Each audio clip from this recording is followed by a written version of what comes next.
ಮುಂದಿನ ಹಾದಿ ಕಥೆಯೂ ಮುಂದುವರಿಯುತ್ತದೆ. ಕಾಲೇಜು ದಿನಗಳು ಮುಗಿಯುವ ಹೊತ್ತು ಹತ್ತಿರ ಬಂದಿತ್ತು. ಓದು ಮುಗಿಸಿ ಮುಂದೇನು ಮಾಡಬೇಕು ಎಂಬ ಚಿಂತೆ ಅನು ಮತ್ತು ಚಂದನ ಇಬ್ಬರನ್ನೂ ಕಾಡುತ್ತಿತ್ತು. ಈವರೆಗೂ ಜೊತೆಯಾಗಿದ್ದವರು ಇನ್ನು ಮುಂದೆ ಬೇರೆ ಬೇರೆ ದಾರಿಗಳಲ್ಲಿ ಸಾಗಬೇಕಾಗಬಹುದೆಂಬ ಯೋಚನೆ ಇಬ್ಬರನ್ನೂ ದುಃಖಕ್ಕೀಡು ಮಾಡಿತ್ತು. ಒಂದು ದಿನ ಇಬ್ಬರೂ ಮೈಸೂರಿನ ಚಾಮುಂಡಿ ಬೆಟ್ಟಕ್ಕೆ ಹೋಗಿದ್ದರು.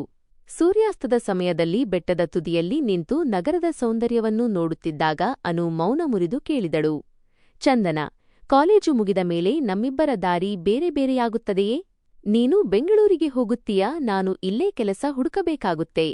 ಚಂದನ ಅನುಳ ಕೈ ಹಿಡಿದು ಪ್ರೀತಿಯಿಂದ ಹೇಳಿದ. ಅನು, ದೂರದಲ್ಲಿದ್ದರೂ ನಮ್ಮ ಹೃದಯಗಳು ಎಂದಿಗೂ ಒಂದಾಗಿರುತ್ತವೆ.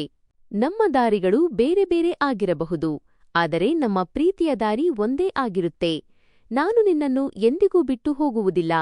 ನಮ್ಮ ಪ್ರೀತಿಯ ಪಯಣವು ಇನ್ನಷ್ಟೇ ಶುರುವಾಗಬೇಕು.